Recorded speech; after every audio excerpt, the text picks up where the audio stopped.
suyla yanan güller, efendime selam söyle. Uzatırım yetmez elim, men edemez aciz dilim. Ravzaya varınca yolum, efendime selam söyle. Uzatırım yetmez elim, men edemez aciz dilim. Ravzaya varınca yolum, efendime selam söyle.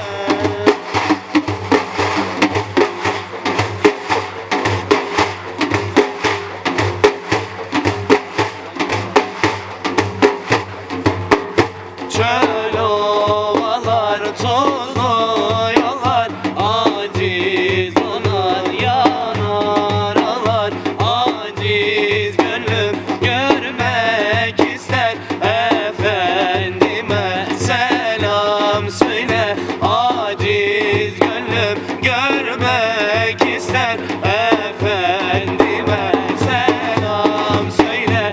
Uzatırım yetmez elim, men edemez aciz dilim. Ravzaya varınca yolum, efendime selam söyle.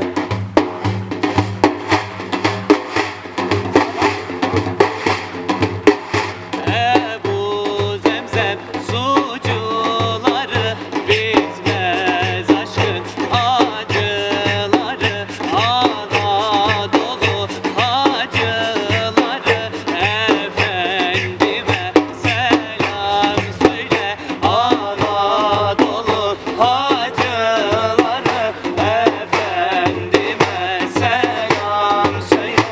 Uzatırım yetmez elim, men edemez aciz dilim. Ravzana varınca yolum, efendime selam söyle.